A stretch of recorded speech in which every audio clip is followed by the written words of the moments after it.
When it comes to muscular strengthening, the neck is often the long forgotten body part to strengthen. And you never realize how much you use your neck and how much you need it to be healthy until it's giving you constant discomfort or pain. So in this video, I'm gonna show you how to use nothing but some Theraband to start waking up and strengthening your neck muscles, which can help reduce and eliminate all sorts of aches and pains that arise when these muscles are weak and or dysfunctional. Hey everyone, welcome back to another video. If we haven't met, my name is Jim and I am a geeky orthopedic physical therapist who treats a lot of nasty necks, particularly ones that have been banged up in car accidents, sports injuries, and necks that are becoming degenerative and stenotic, posturally dysfunctional, and so on. Now, I deal with them a lot because neck dysfunction is actually surprisingly common, and of course, because I'm a physical therapy geek who loves helping others. Now, don't worry, I'm gonna get right to the exercises here. Just please bear with me for 1 minute as I mention a few critical factors that can help keep you safe and maximize your success with these exercises, because I absolutely want the best outcomes for you possible. So when it comes to a healthy neck, neck strength and overall neck health is highly correlated with an overall reduced risk of injury, a better quality of life, and other facets of one's well-being. And as you can imagine, a structure that is weak or dysfunctional can't operate as effectively or as intended, which can lead to a host of problems.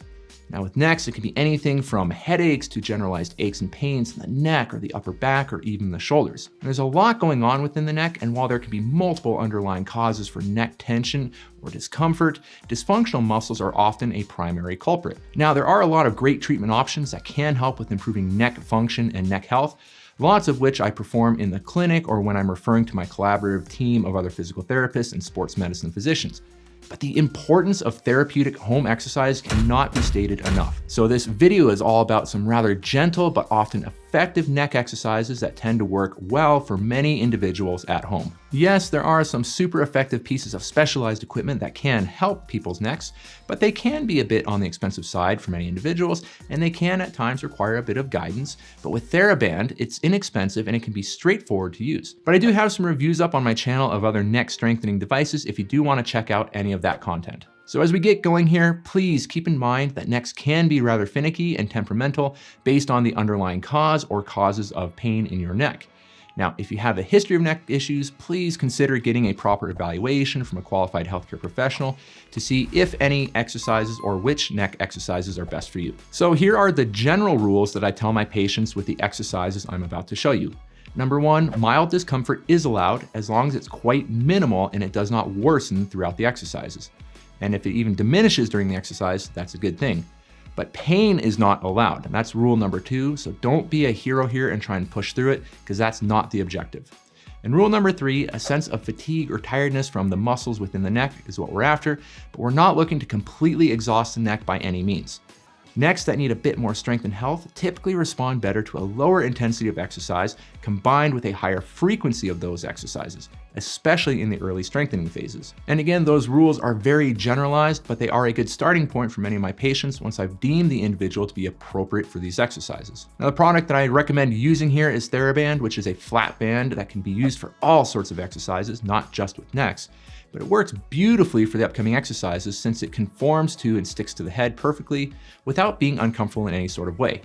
With Theraband, each color represents the level of resistance, so pick a color that corresponds to your needs and your abilities. Additionally, make sure that you have no allergies to latex or that you use a latex-free Theraband if you are allergic. And one last safety tip, you may want to consider wearing safety glasses when performing these exercises, particularly when you're staring at the anchor point, as in the incredibly small off chance that the band snaps, your eyes will be protected. Now, I highly doubt that the band would snap on you. I've never seen this happen, but I can't say for certain with that, so I want to keep you as safe as possible. So my preferred way to start out with neck strengthening and for necks that are unaccustomed to resistance exercises is through neutral or inner range isometrics. An isometric contraction refers to making a muscle hold a contraction by making it tense up, but without it producing physical movement of the body. This is often a very safe way to activate neck muscles that are deconditioned or a bit unhealthy. And you can do this using your hands, but in this video, we're focusing on using Theraband. The best way to do this is to tie your Theraband into a big loop and then tuck the knot into a door and then close it. You could also tie the band around a pole or other sturdy object if you'd prefer. Thankfully, everyone has a door that they can use, which is why it's my preferred method for these isometrics. Now, you may see people advocate that you simply hold on to the other end of your band with your hand, And that can work, but I'm not a big fan of this, as it tires out the shoulder and the arm, and it really distracts you from focusing on what's happening with your neck and how it's feeling. Now, all you're gonna do here is stand tall with your head and shoulders in a neutral position. Don't let your chin start poking upwards or down at any point during these isometric exercises. Stand as tall as possible at all times and try to keep your shoulders in a neutral position as well. And all you're gonna do here is to set the band's anchor point to about forehead height, and then start by stepping backwards until you feel a mild to moderate amount of tension on the band. I often have people hold this tension for about 3 to 5 seconds, and then they step forward to take tension off the band for a second or two, and then repeat. Now, generally speaking, 10 to 15 repetitions works pretty good, as this equates to around 30 to 60 seconds of neck activation, depending on how long you hold each contraction for when the band is stretched and how many repetitions you do. From there, it's the same story while facing sideways. Step outwards and hold, and then step back for a short break. Don't let your head or neck get pulled sideways here. And again, 10 to 15 repetitions per side should be a good starting point. And then you can try the same concept while facing away from the band's anchor point. And remember not to let your chin get pulled downwards or upwards here as you do this movement. If you're wondering how much tension you should have on the band or how much effort you should use, a good starting point for beginners tends to be to feel the sensation of effort become pretty noticeable around the 4th or 5th repetition. Now, if you get through all of your repetitions without feeling much fatigue, don't sweat it, as you can always perform a 2nd or 3rd set of these isometrics. Now, if those exercises are tolerated well, you could try to produce some movement with your neck while in each of these positions, as this is the next level up in neck strengthening. Just keep your movement slow and controlled and within pain-free ranges. Now, if the isometric exercises work well for you and you'd like to try some additional functional resistance movements with your neck, here's how you might want to go about doing that. So tie a knot in one end of your Theraband, and again, either anchor it into a door frame or around a sturdy pole of some type with the height at around your forehead. Then wrap the Theraband around your forehead and hold it there with your hand. The first exercise I like to have my patients perform is to stand perpendicular to the band's anchor point and actually rotate the entire upper body while keeping the neck moving with the upper body. So you want to think of it as if your neck is one solid unit connected to your shoulders and your upper back. Now keep your movements very slow and controlled as you do this, because slower is not only safer, but much more effective for the neck as well. And this exercise will still challenge the neck, but it's a great one to start out with to ensure the neck tolerates rotation-based movements. If you stand facing the opposite direction of the band's anchor point, you'll kick up the resistance a bit more. It's also a solid one to perform if your neck doesn't like rotational movements, but you still want to strengthen it. The next level up from here is to now do the same movement again, but just while rotating your neck.